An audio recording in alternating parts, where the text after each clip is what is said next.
everyone, welcome back. The season is over, apart from the A League Grand Final or the Bundesliga playoff, but admittedly, other than that, the season is over. So what perfect time to talk about it? Well, specifically one team in particular in terms of the Bundesliga, because we've been talking about Bayern all season long, as we said all we needed to say about my team and our accomplishments this season in our record-breaking campaign. And we'll do a proper Bundesliga review of the whole season and the teams in it next week.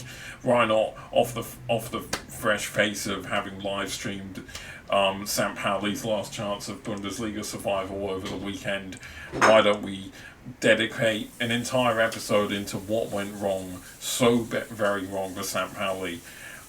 Second season syndrome, I think, is a very accurate way to call it. Yeah.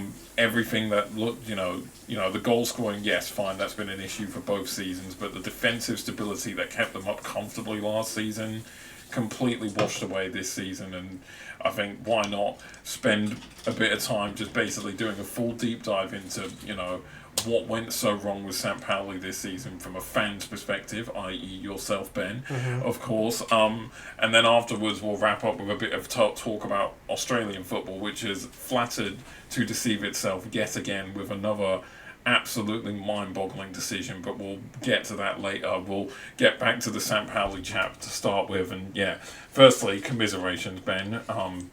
It's going to make this channel awkward next season, having the fact that your team is no longer in the top division, but we'll figure out a way. We'll make do. Yeah. I think I said late on Saturday night. It's probably going to be like a 15-minute sort of window to sort of like we do with we've done with Saints games. I think it's going to be St Pauli recap of selected Bundesliga action. But look, I was as you and anyone who tuned in, I think we had one or two people tuning in to the live stream would probably say I was quite disappointed. But I've been sort of ready for this for quite a few weeks now, sort of thinking that it may happen and seeing it sort of unfold as it did in the same sort of fashion that our games have in probably the last month or so. I mean, look, we'll start with the game and then we'll go into the season as a whole. Look, the game was typical of what's been happening for most of the season. Yeah. Although I will give you credit, yes, because of the situation you had to, but you did see it.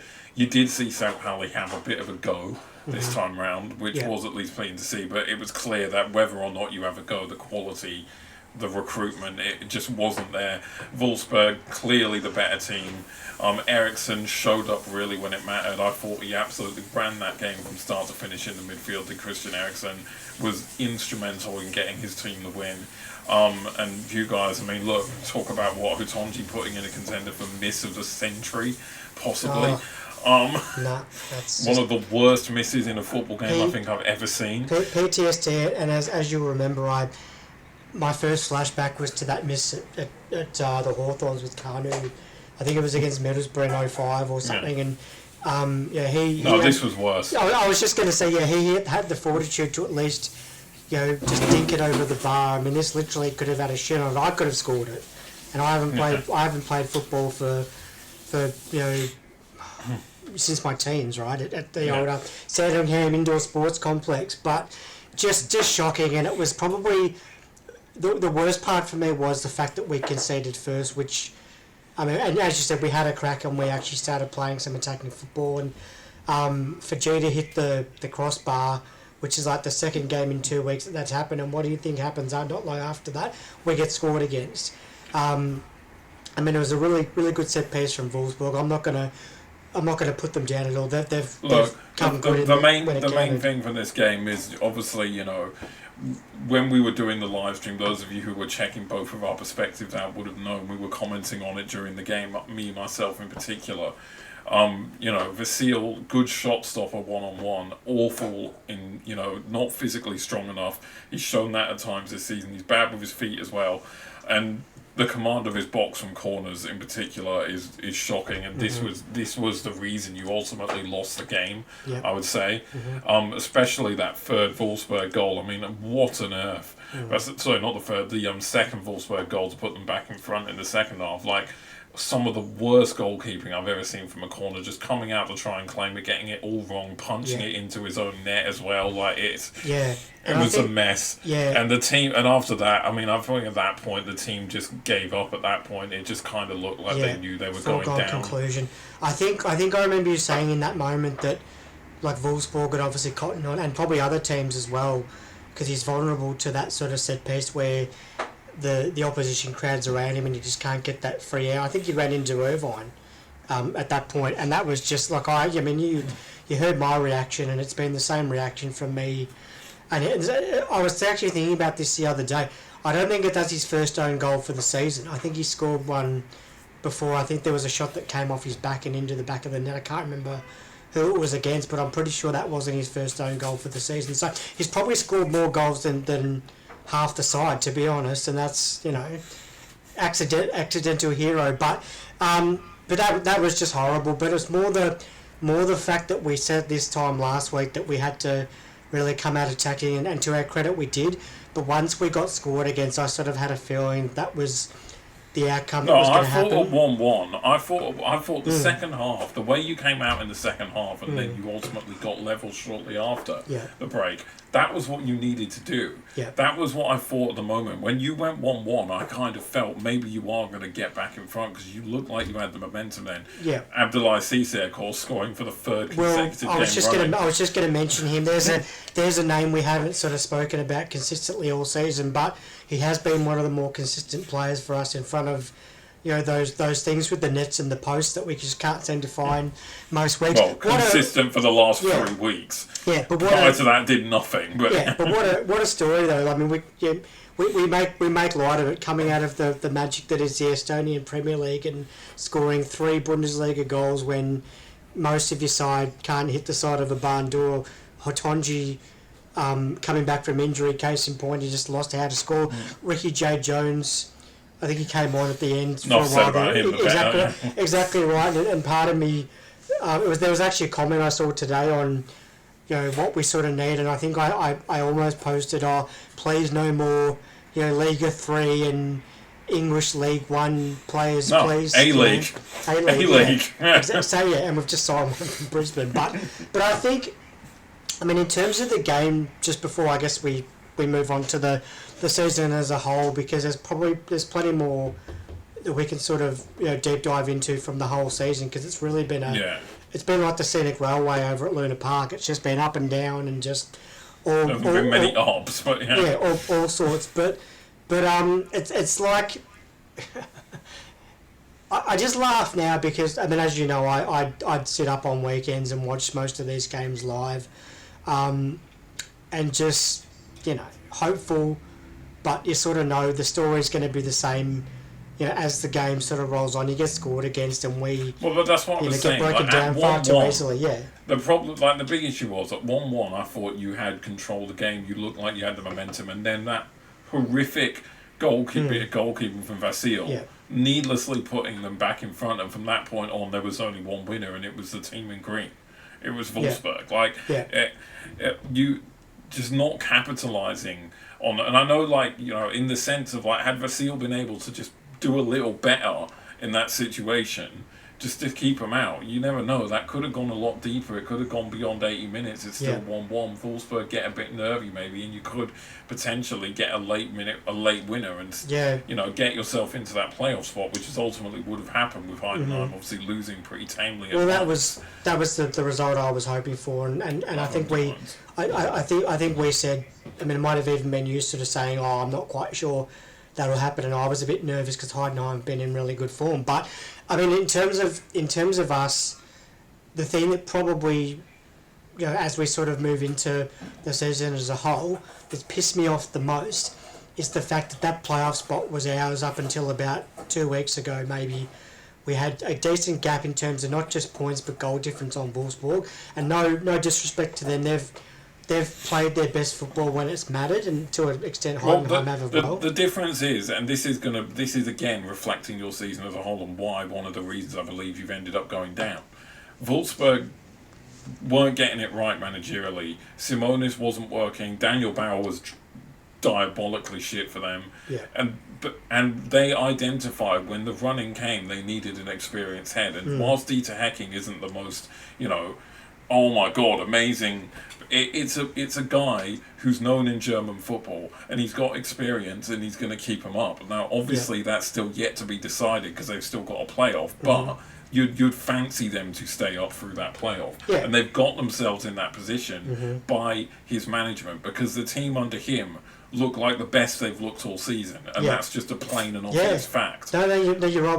We were talking about them sort of November, December time, and just sort of saying how bad they were, and that they just were looking like they were destined to be relegated. And as I said before, credit to them, they made that call and brought Hecking back in, and it's been a masterstroke, and the players have lifted for him. And I think they brought him more on with about 75 gone when the game was already done. I mean, that's a luxury for them in what was up until now their biggest game of the season. You could probably say, but as you're saying, like, it's all on that decision making from a higher level in the club, realizing the threat and not being risky and not trying to do some weird decisions to try and just going for the straight and obvious and just doing the thing. Yeah. Like, it paid looking off, at your season as a whole, Yeah. after you lost 10 games in a row heading into the winter break, Blessing should have been gone. I don't know a team that lets a manager simply lose 10 matches in a row and is happy to keep him. I don't understand the logic. And then I know you had that little weird bounce around February when you won against Hoffenheim, Stuttgart and Bremen in the space of 4 games. But then that was it. But after that Bremen win, that was pretty... correct me if I'm wrong, but I think that Bremen win was the last win you got this season. Well, I've actually got From that point on, you ended in another 10-match winless run. It's like... I've actually got the fixtures up in front of me. I was going to go through them individually, but I'm just going to check on that. You're probably right, knowing how often I watch the club and the lack of wins. So that was the Mainz game. So it was before that, right? So about week 29, week 30. No, it was after that. Was the Mainz game was before the winter break, wasn't it? I know the second Mainz game. The second Mainz game. Oh yeah, 5-0 against you guys. It was before that, clearly. Match day 20. But what I was just going to say before was it's that sliding doors thing where Wolfsburg pull the trigger and they make that change, and look what they've done compared to us who don't do that, and we just sort of wallow in the mire, and we've paid the ultimate price now in terms of. Losing our top flight status. And I still don't understand why he hasn't been sacked yet. Because he's now gone down. Yeah. What reason could your board have to keep him around? Obviously, it could be the reason that they think he might do a good enough job in this fight to Bundesliga. And look, maybe they're right. Maybe he will. But the facts are, he's had an awful time of it in the Bundesliga, especially this season. Last season, I said the defence kept you afloat. But his tactics, attacking-wise, were still the same as they were this season. And when you get found out, I said it, I think, way back in the summer, at the beginning of this season, so the winter here, so basically around just under a year ago, I said, if you get found out defensively, you're a bit screwed because you can't score goals, and it's proven that to be the case. And perhaps you got found out by opposition teams earlier on this season, and especially it wasn't just that, it was just the defensive, the solidity in the defence was never always going to be there. Vasil didn't have anywhere near as good a season as he was one of the best keepers in the league last season. He was one of the worst in the league this season. So just complete from one end of the spectrum to the other. And that's the thing, same with the defence, right? Funnily enough, you had Karel Metz out for basically half plus beyond half of the season last season, and maybe you did a little better when he was out because he played pretty much all the season and you were crap defensively. So maybe he was a factor in that, right? Who knows? How Kaval, we all know your thoughts about him, but again, awful season. And obviously the injury to Irvine, I was just going to mention that, I should say, that definitely didn't help because and the injury to Eric Smith at the back end of the season as well. It wasn't often this season you had Irvine and Smith being able to play alongside each other because both were in. When one was injured, the other was fit. When the other was injured, the other was fit. But that's what it happens, when you're down there in the table. So look, I'm throwing it over to you.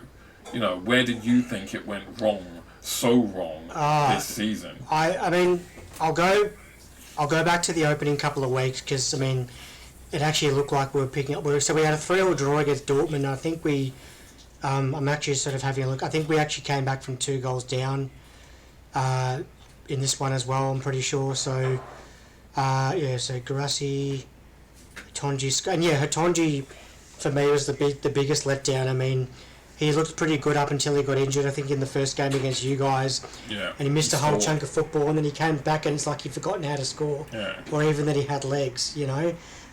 Just crazy. And we got a point back with 2 goals in the last 5 minutes from Sanani and Smith, and we looked pretty good. And I think we played Hamburg in the first derby the week after, and we beat them 2-0. So we had 4 points from the opening 2 games. If I'm correct, you had 7 from 4 as well. I'm just having a look at that now. And you were we beat Augsburg at home the following week. Yep, you're absolutely right. Which makes it even harder to comprehend what the fuck happened, basically, because as you said, we had that really strong defensive showing last year, and we're really hard to play against as a unit, and just Hatonji scoring and that one again and missed a penalty. So after going behind 15 minutes, I might add. So we just had that killer instinct in that ability to win. And although I will say the following day, Bremen beat Gladbach 4-0. So make of that what you will in terms of teams in that sort of part of the season. Then we went on that was it 9 or 10 game losing streak, which the fact that we basically had the bookends of that early in the season to the end of the season, that killed us in the end, because we had every chance. You take all the injuries out of it and whatnot, there's still 11 blokes playing it, and Vasil's been one of them for the entire season, more or less. You cannot have that in a top flight, as a top flight team, and not expect to be relegated or go close to it. We had surely had chances week by week to fix that, but just for whatever reason wouldn't or couldn't. So it was pretty telling. And we got I think I've mentioned it multiple times, but I'll mention it again, the game against Mainz just before the winter break, and I think we were talking about it, saying it's going to be one of the worst games ever, because Mainz were struggling at that point before Urs Fischer came in, and it was. No, I think he'd just come in at that point. No, it was his first game, you're right. It was second. His first game was against us. Okay. And they played really well. We were at home and only. I think I remember that. It was the most dull 0-0 draw. I think I said to you the next day that I've ever seen. It was just absolutely neither side looked like scoring, but I think that's where it went wrong. The injuries at key times, Irvine missing a chunk, and we know how important he was for us last season and whatnot. The fact that he still hasn't scored a Bundesliga goal, he's going to be waiting, hopefully only 12 months for that, a little bit more. But, one thing I can't fault is the crowd at the Millantor this season. Even on the weekend, just packing the place out, regardless of how the team was travelling. They supported their club through thick and thin, as did I, as a supporter from overseas, as you do. You've got to get behind, to support the team. But just that's probably where the extra advantage probably ended. Like you said, we were at 1-1 on the weekend. Hopefully the crowd was going to get us back into the game, and maybe did for a little while, but things conspired against us in typical Pauli fashion. Where they can go wrong, they do go wrong. And I think now it's a case of, I guess, where to from here in terms of not only the playing side of things. I already know a couple of players that aren't going to be there. One definitely, and one more than likely not. To who comes in next season, but also what's going to happen with Blessing. I really feel now, when you sort of said a few weeks ago that it should have happened mid-season, I now think that should have been the case. In fact, I probably said a few weeks ago that it should have happened earlier, and didn't. And like I said, we're paying the price now. Yeah, exactly. I mean, look. Basically, well said by you, the fan, of course. I mean, it's just obvious to see where it went wrong, as you just said. It's from the board's perspective, I thought, after last season and going minimally into last season and staying up, they should have just at least been like, all right, let's build on this, and they did the exact opposite. The lack of experience in that squad when it comes to Bundesliga experience is staggering. The fact that they just don't sign in it, don't seem to sign anyone who has that experience that as well. And we had a chance in January to do that, and I mean we signed. Didn't. I mean we signed a couple of Ando. Shout out to Moya Ando, who I didn't know too much about when we signed him, but he was probably one of the better players in the second half of the season.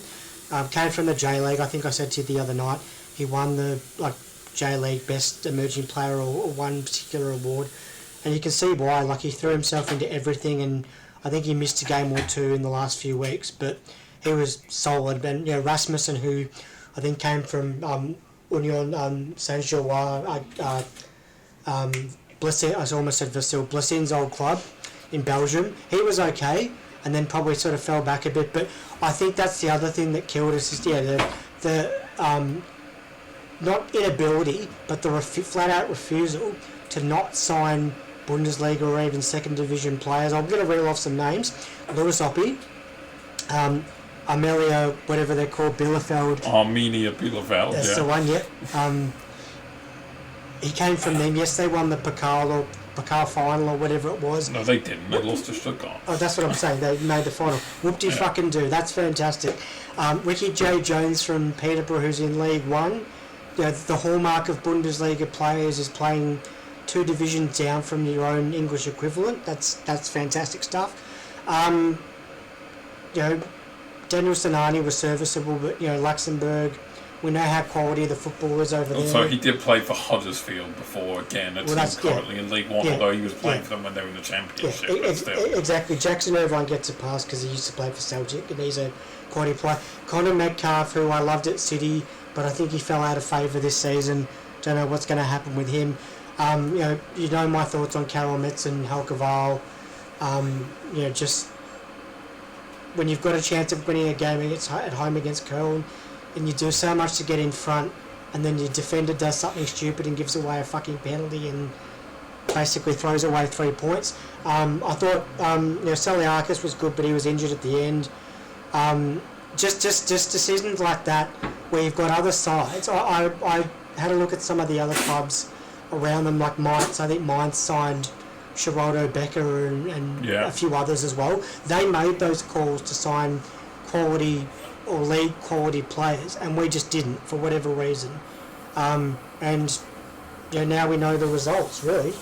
No, obviously the budget's probably a big factor here. You've probably got one of the smaller budgets in the league, but it's still not been used wisely, in my opinion. Now, what about all the TV rights? Look, we talk about the AFL and all the money into that. Sure, that's something in the Premier League and all the TV rights money that goes to all the clubs. Like, what's happening with that? Surely we've got, even as a bottom tier Bundesliga club, we've still got the money in terms of a transfer budget to go out and buy decent players, not fucking hacks from 2 divisions down, Doesn't even have to be decent, just Bundesliga experience. If you'd sign maybe even just one, say, central defender with Bundesliga relegation survival experience, an older head, calm everyone down. Like the wonders it can do when you're like in that run of losing games or winless run or whatever. To just be, guys, let's just play simple football and let's just win a game for fuck's sake, sort of thing. Like we can do it, so let's just go do it. But it just felt like none of that. Just as you see, the recruitment and it. Now looking forward to next season. Sorry. Now that you're back in the Bundesliga, the Zweite Bundesliga. Obviously, last time you were in there, you had a lot of the same squad, ironically, that you've just gone down with. But, now, obviously now, you've been telling me off camera, like, there's already been some movement around the club heading into the off season in terms of who's staying and who's going, and there's some early people who've committed their future to the club. I believe you told me Jackson Irvine already said he's staying. Yeah, he's contracted for next season. Yeah, that's right. And that's important. I mean, if we're going to have a chance of getting back up next season, I'm going to say now, as long as we sign the right players, you talked about the fact that we had a large chunk of the squad when we won the title 2 years No, ago. obviously, like I will say, Yeah. like players like Lewis Oppie, he might be quite important now next season in an easier league, a league that's more his standard, and that might help his development. So look, in a sense, you have got players in there who can develop. Yeah. Obviously, I don't know what's going to happen with like Fujita and that, like, but if he stays, that's great for you. Like, it really depends on firstly who stays, because you've got a lot of players you've got some players in that squad who weren't there last time you were in the second division, like Fujita. Yeah. So you'd think that maybe a season in an easier league for him, he'll start to really develop. Ando, if he stays, he's shown in the Bundesliga he can handle it. So he should, I think if he he's stays, he could contracted, be one of If he stays, he could be one of the best centre backs in the league next season. So there is some positive signs. A big part of it is the manager, though. Blessing needs to go from an outside perspective, but I believe you and other St Pauli fans have the same view on that. Yeah, well, like I kept saying, my German's very basic, but I can sort of read between the lines. Yeah. And that's the consensus from at least the the Instagram fan pages side of things, that they don't want him in. And as I said to you before, Vasil's already gone, and to be perfectly honest, he's the Bosnia-Herzegovina #1 keeper. I don't blame him. I think he may have gone regardless if we had stayed up potentially. I don't know, but he's definitely gone. I think I saw a post not long after we ended the live stream on early Sunday morning that he was going. I did get shouted down, and I think I told you about this, from somebody, because I said, "Oh, good, we won't see his calamitous errors in the second." I was really angry by that point. I was still processing kind my of forgetting emotions. that. Fine, like he'd had a bad season, but I'm telling you, he is a bit of a modern day club legend. 'Cause he's been at the club for quite a while. Yeah, no, hasn't he? definitely. So I think him. I think Sinani's probably on the way out. I don't know about any others, but I think Blessing's got to go.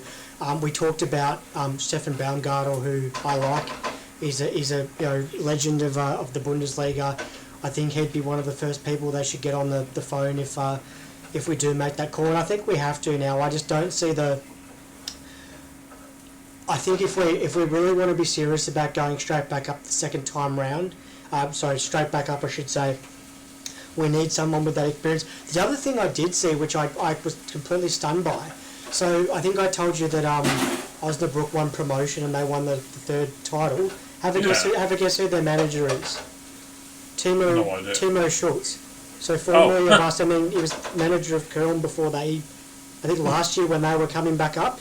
But it could go either way, because I also saw that Kiel, who got relegated ahead of us last season, they didn't come back up either. So we can get it. Kiel had an awful can go, season. but Kiel finished like bottom half of the table, I think, didn't they? Yeah. So that.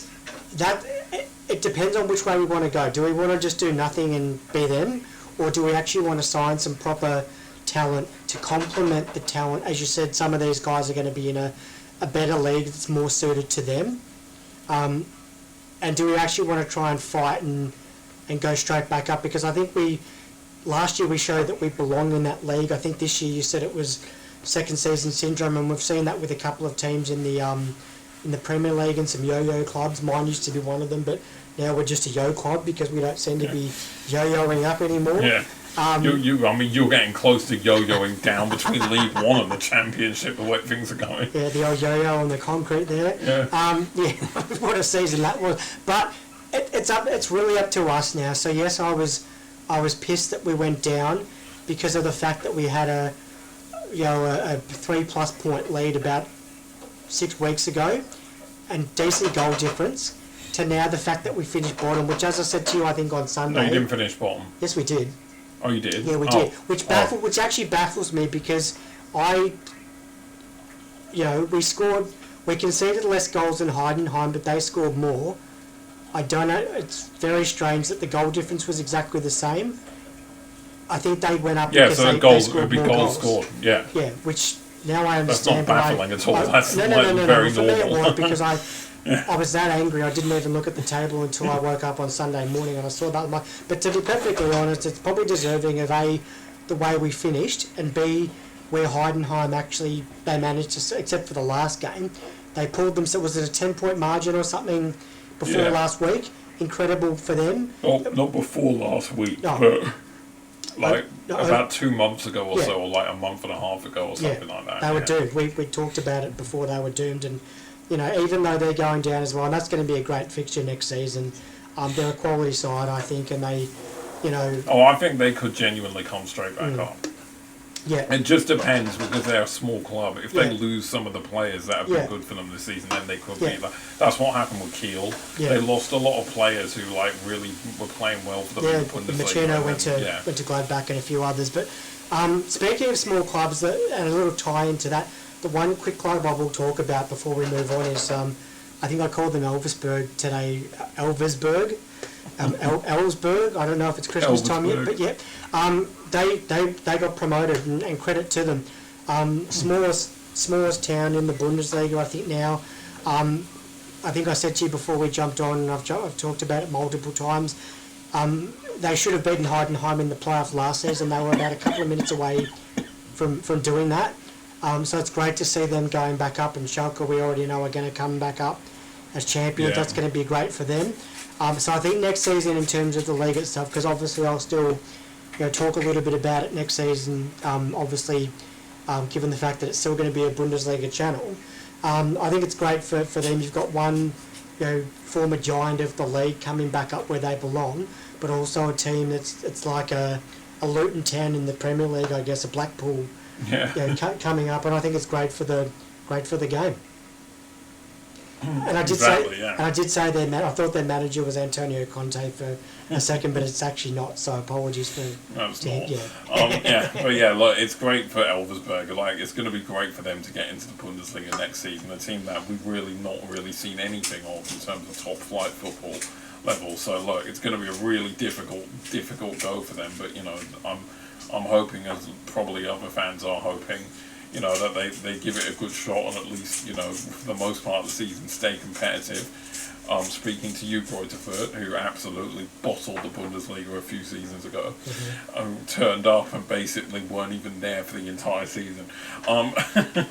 But yeah, moving on from the Bundesliga portion, as I said, we'll do a proper rundown of the league next Monday. We'll move on to the second point of today's episode, and that will be what's going on in Australian football. Yes, Sydney have made the grand final. How? I have no fucking idea, but fantastic. Well done. Yeah, and Paddy Kisnorbo has officially signed a 3-year deal as our head coach now, so get the fuck in. Yeah. First game with him as our new permanent head coach is nothing other than a grand final. If we were to ever beat Auckland for the first time ever, this would be a great time to do it. I thought you were just about to say we beat Elversberg. I'm like, that. Yeah, I was about to say that.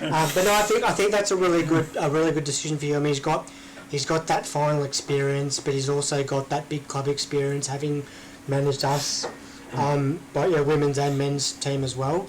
And he was a former Melbourne Heart player, so I've got a lot of respect for him. Obviously, the juggernauts of the A League that they weren't. You can excuse his brief stint of victory, can you? Where? Who?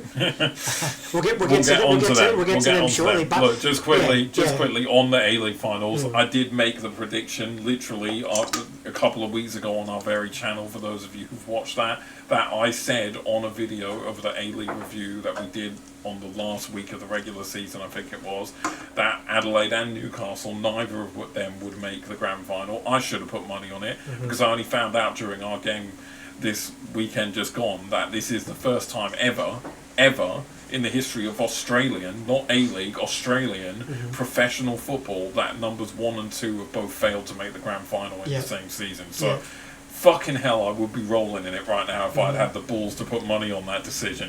But then again, if I put money on it, it probably wouldn't have happened because that's how that stuff normally works, isn't it? Yeah, it is. But on the just quickly on the other side of the coin, you've got to give props to Auckland FC. I mean, I remember walking into Amy Park for our second leg of the semi, the same night as they lost almost the unlosable game to that other mob in Melbourne last year, and to come back for Corica, what he's done, and that squad to go that one step further and exercise the demons of that game, credit to them, and I guess we'll find out. Look, that's what I mean. As a Sydney fan, this is the perfect grand final for us. I know there's some out there who really hate Auckland, and I don't understand why, but I'm not going to get into that now. Yeah. This is the perfect grand final for us, right? Obviously, we want Sydney to win. There's no doubt about that. And we are going to be a little annoyed if we lose. I'm not going to hide the fact. It will be annoying in the moment. It will be piss us off in the moment. But in the sense that this grand final results in either us going too clear in terms of all-time championships. It will be our 6th if we're to win it. We're already clear in number 1 with 5, but we'll go too clear with 6 if we win it. Or the flip side of that is Stevie Corico, a Sydney FC club legend, becomes the winning most manager for championships in the A League and gets his 3rd. So it's like, it's not a win-win per se, but it's kind of like, no matter what the result is in this grand final, Sydney are going to have some sort of link to a victory. Because we're going to say, hey, our club legend is the manager who's most successful in A League history when it comes to championships. Yeah. Or we're too clear, and there's a gap between us and Melbourne Victory if we win this one in terms of the most championships. So yeah, it's going to be a good game, I hope. It's going to be a cracking game. Yeah, I can't believe Sydney have made the grand final, but here we are. We've, managed to turn it on at the right time. We should have won it in normal time had it not been for that fucking annoying goal from fucking Eli Adams. Yeah, but Harrison Devonish-Mears, goalkeeper of the year. What a fucking performance in the game and the shootout. And experience is what it counts for in those big games. And Newcastle just made some questionable decisions. In that game, Mark Milligan did. Look, I rate him a lot as a coach. I like their team. They've done a really good job this season, but it's that experience in the end that wins out. When he took Max Burgess off, I felt that was a weird decision, and that's kind of what put it back in our favour. Obviously, Costa Grossos missed his penalty after we had missed our first, so that instantly evened things up as well.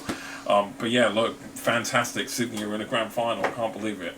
Right, it's just, somehow we've made the grand final, and it does feel weird because it's the first one we've made since you obviously beat us in that one 3-1 a few years back.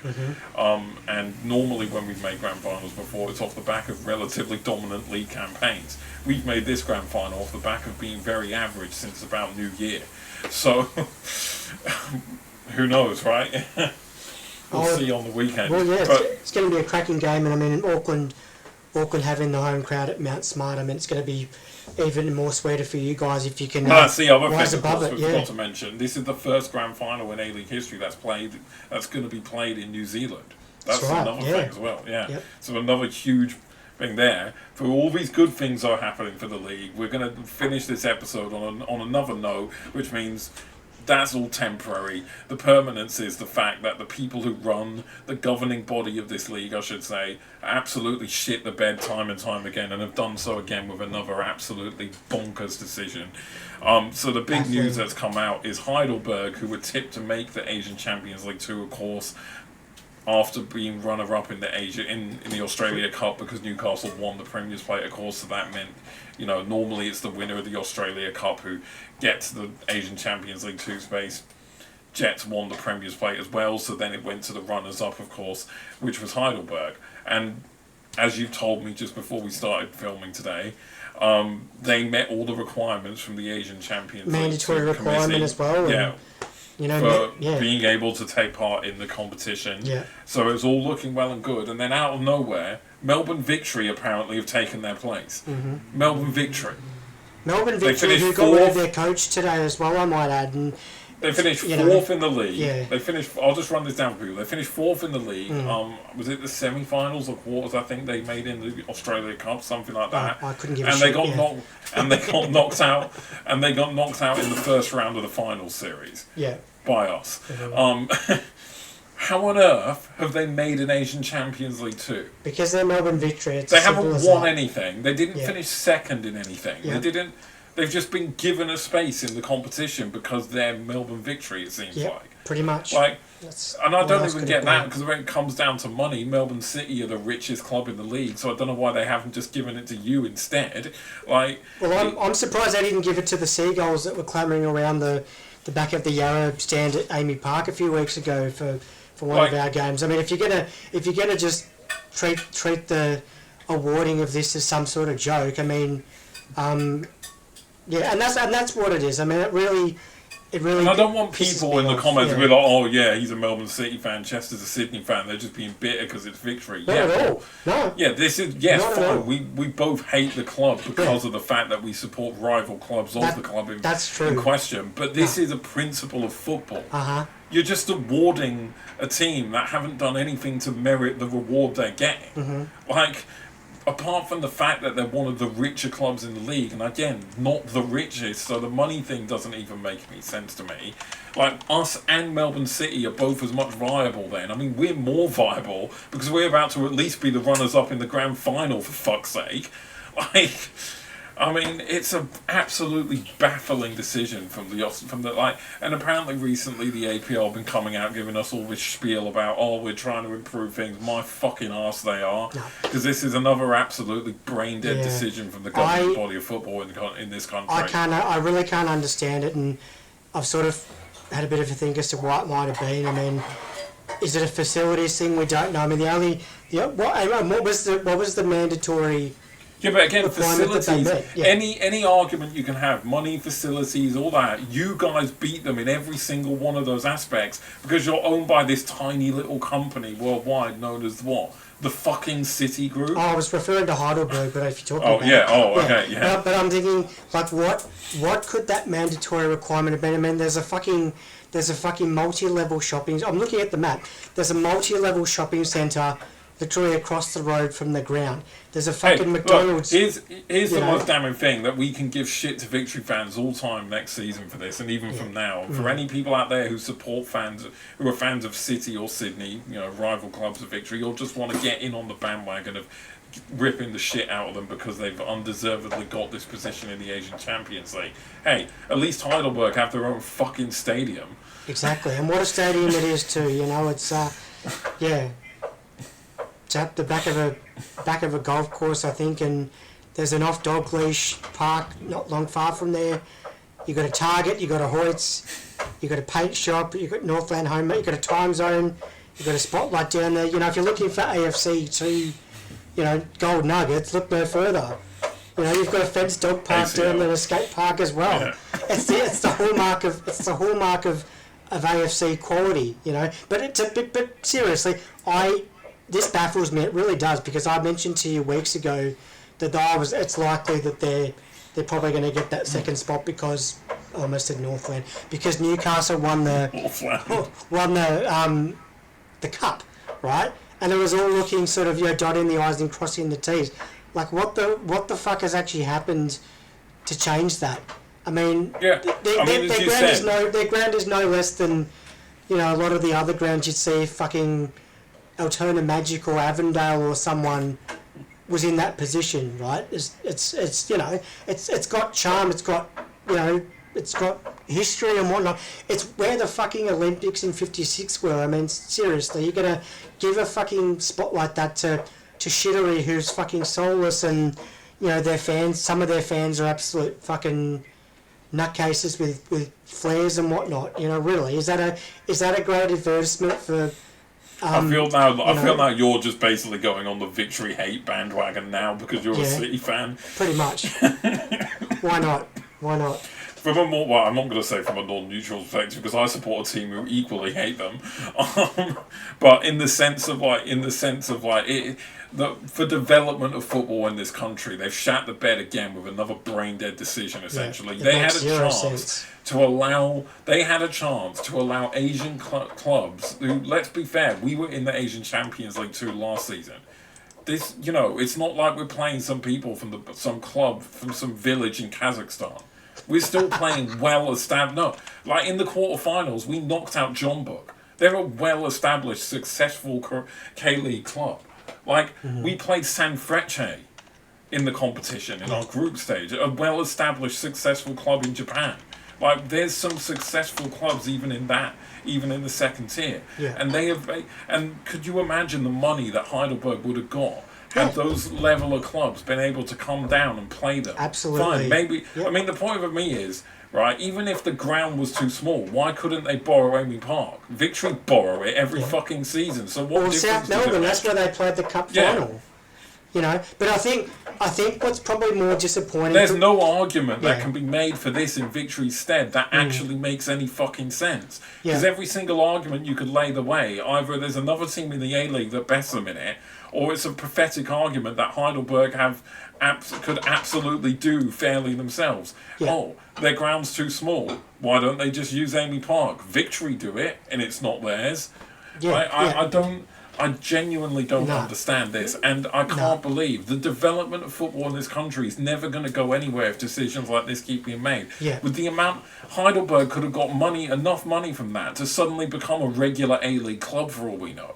And then all of a sudden, the whole landscape of football in this country has changed. But no, once again, the APL have absolutely just not put any thought behind it and just gone, oh, Melbourne Victory are big. Let's just give them this position. No thought process over where they finish. Exactly.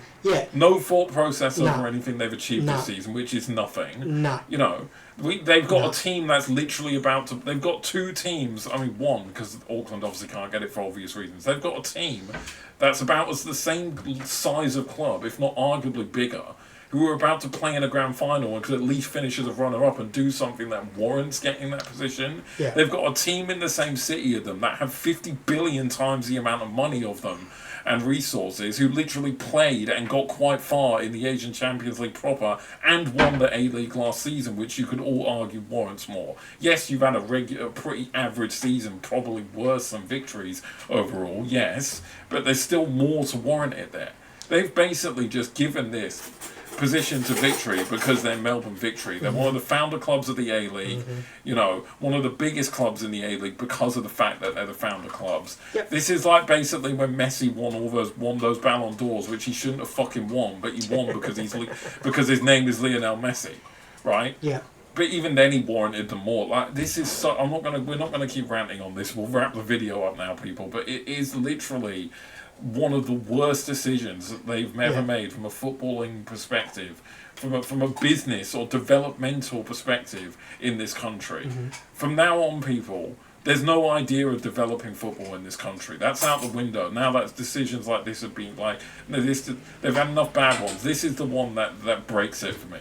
This was a chance for them to properly develop a club, and they absolutely said, "No, fuck that. We're not interested. Let's just keep the same. Let's just do the same old shit we always do." Spot on. And as a result of that, I'm on Wikipedia, and because of this idiotic decision, and that's being generous from the AFC or whatever. These are some of the teams that Heidelberg. Not only the money. Let's forget about the money, even though you'd reckon that club. A very proud club at that in football folklore, one of the traditional old NSL clubs. Everyone in Melbourne knows who they are. They would have had budgeting of all that money in terms of what they would have done with the funds, and it would have been massive, like the FA Cup, those bottom FA Cup teams that get all the money for those guys. These are some. What I would rate. I just want to quickly say. What I would absolutely rate from Heidelberg now after the result of this. If they boycotted the Australian Championship for this year, if they decide to boycott that, I absolutely rate that because they're one of the bigger clubs in that, and the Australian football body's hoping they're taking part in that. To anyone who's actually watching this who works at that club in the board level, boycott the Australian Championship and put a big fucking middle finger to the A group. You're one of the bigger clubs in that. You made it all the way to an Australia Cup final. You are one of the biggest clubs in terms of the NPL level. Boycott that fucking competition. They're trying to hype up as a pretend second league. Absolutely, I couldn't agree more with that. Boycott the fuck out of it. And what I couldn't agree more. I hadn't even thought of that, but that's a fantastic idea.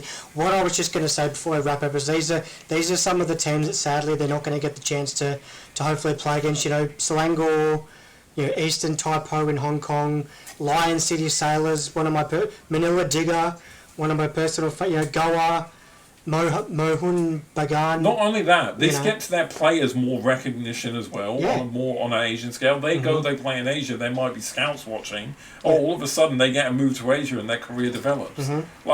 It's not rocket science, but the governing football body of this country have no desire to do anything outside of to help anything outside of the A-League. No, the Australian Championship. The Australian Championship, I know some people liked it, some friends of mine, Kyron, if you're watching, you're one of them, I understand and respect that, and I do get the point. But why do I get the feeling it's going to die off? Why do I get the feeling it's just going to become a fad? Right? Because I just don't feel it's going to be managed properly. But my point stands, Heidelberg. Please boycott that competition because you deserve to put that middle finger to the APL.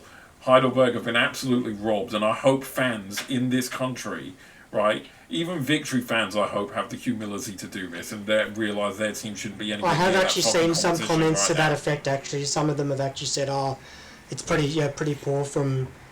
I genuinely want Victory to play their youth squad when they play that competition next season, so they can go, hey, look, if you want to put us in, you can do it, but we ain't going to give you anything from it. Like, fans of every fan team stand behind Heidelberg. Let the voice be heard and let the APL live this every fucking day. These shit decisions they keep making when it comes to the development of football in this country, because it's fallen off a cliff and it continues to fall when decisions like this are being made. Yeah. I don't think the A League was shit enough this season. I think it's going to be even worse next season. And the only way this is ever going to fix is if someone goes into that job and says, right, we need to redo everything. We need to have a complete reset on this crap that's been going on, and we need to start from scratch and start building up again and do things the right way. But right now, the way it's going, it's never going to happen. Let's be real. The last thing I'm going to say on this, and I love the old NSL because one of the teams that was in it was my team for quite a while until they sort of started feeling the financial effects of the league going more professional, as we know what it is now. But look, you've got to look after the teams that made football in Australia what it is, in Heidelberg and but this is another others, point. Yeah. This is another point you've just brought up that I will quickly make. Yeah.